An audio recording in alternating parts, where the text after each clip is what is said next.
Intestines. अच्छा, intestines में भी इम्पॉर्टेंट क्या चीज़ है कि आप एक दफ़ा पूरा फर्स्ट एड से पढ़ लें, कोई इशू हो तो आपको एड्रेस कर दिया जाएगा फेसबुक पेज पे। ये है पास्ट एमसीक्यूज़ जो कि आपके सामने हैं। बहुत ही इजी टॉपिक है, बहुत ही दफ़ा लोग पढ़ चुके हैं, फर्स्ट ईयर से फाइनल ईयर तक हर दफ़ा जीआईटी यही चीज़ें पढ़ते हैं। सबसे पहले आता है इन्फ्लेमेटरी बाउल डिजीज़ के बारे में। देखिए, ये तो आपको बेसिक पता ही है कि अल्सरेटिव कोलाइटिस होता है और क्रॉन्स डिजीज़ होती है। अब अल्सरेटिव कोलाइटिस अल्सर है, ऊपर ऊपर से है अल्सर, और क्रॉन्स थ्रू आउट है, ठीक है, थ्रू आउट ट्रांसम्यूरल है। तो यही फ़र्क है, क्रॉन्स डिजीज़ में ट्रांसम्यूरल इन्फ्लेमेशन होती है, ग्रैनुलेशन टिश्यू इन्फ्लेमेशन होती है इन अल्सरेटिव कोलाइटिस। क्रॉन्स जो है वो डिफरेंट है from ulcerative colitis by perianal lesion, क्योंकि आपको पता है कि अल्सरेटिव कोलाइटिस जो है एक तो वो कंटिन्यूस होती है ना, ये तो आपको पता है, तो इसमें हमेशा रेक्टल इन्वॉल्वमेंट होती ही होती है अल्सरेटिव कोलाइटिस में।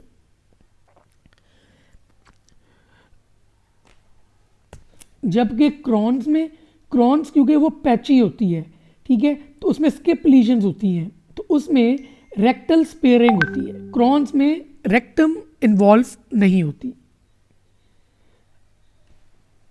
दूसरी चीज़ ये है कि जो पेरीएनल रीजन है, मतलब कि जो एनस है, वो इन्वॉल्व होती है इन क्रॉन्स, और अल्सरेटिव कोलाइटिस में वो पेरीएनल रीजन जो है वो इन्वॉल्व नहीं होता। तो ये दो चीज़ें बहुत इंपॉर्टेंट हैं कि किस में रेक्टम इन्वॉल्व है और किस में एनस इन्वॉल्व है। उसके बाद क्रॉन्स और अल्सरेटिव कोलाइटिस में वही वाली बात कि ज़्यादा बड़ा फ़र्क ये है कि कॉबलस्टोन अपीयरेंस जो है ना वो होती है क्रॉन्स में, और अल्सरेटिव कोलाइटिस में कॉबलस्टोन अपीयरेंस नहीं होती। ये बहुत इंपॉर्टेंट चीज़ें हैं। फिर है basal rhythm of intestine, variable as affected by hormones. Variable होता है।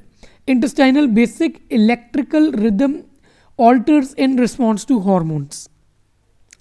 इसके बाद propulsive movement of intestine is affected by myenteric plexus. Myenteric plexus वही था जो कि आपकी जो मस्कुलर लेयर्स थी उनके बीच में था। फिर आ जाता है hormones increase in response to meal in duodenum CCK, ये आपको पढ़ा चुका हूँ मैं। Secretin released in response to HCL in duodenum, ये भी पहले आ चुका है। Trypsinogen is activated by enterokinase, ये आपको पता ही है। Serotonin formed from enterochromaffin cells of GIT, ECF cells, ये बहुत इंपॉर्टेंट है, मल्टीपल टाइम्स रिपीट हुआ है, तो इसको रूट लर्न कर लें। कार्सिनोइड सिंड्रोम आपको पढ़ाया जाएगा एंडो में। Hydroxy indole acetic acid in urine, carcinoid syndrome.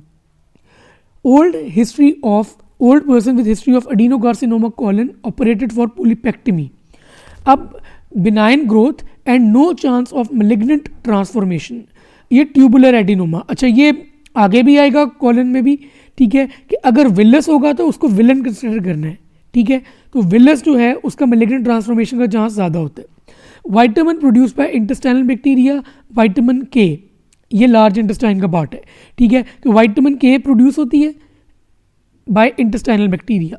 After feeding the baby gastrocolic reflex होता है, मतलब कि जो फूड है वो स्पीडीली मूव करता है towards the distal end of the GIT.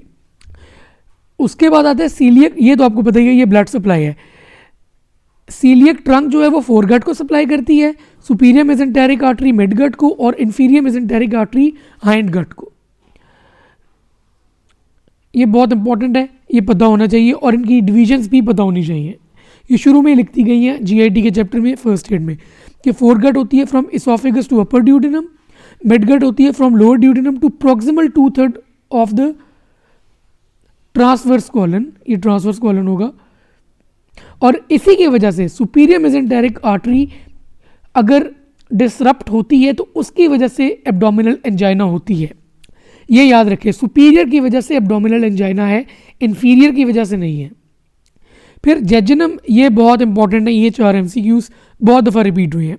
Jejunum is recognised by single और double arcade arteries. Arcade arteries वो होती हैं जो कि basically arcade arteries basically series of anastomosing arterial arches होती हैं जो कि सेंटर में होती हैं और वो जा रही हैं towards the jejunum and the ileum. तो अगर सिंगल या डबल आर्केड आर्टरीज होंगी तो उससे आप जेजुनम पहचान सकते हैं। बेरियम स्वॉलो करते हैं, फेदरी अपीयरेंस आती है ऑन इन लेफ्ट एब्डोमेन, तो फिर वो भी जेजुनम है। फेदरी अपीयरेंस जेजुनम है। उसके बाद लिम्फॉइड टिश्यू अगर आता है सब म्यूकोजा में तो वो आइलियम है, ये पायर्स पैचेस की तरफ लेके जा रहा है। और simple columnar epithelium with goblet cells and सब म्यूकोजल लिम्फॉइड टिश्यू, ये भी वही बात है, आइलियम है। यही एमसीक्यूज पूछे गए हैं, आपको आने चाहिए ये।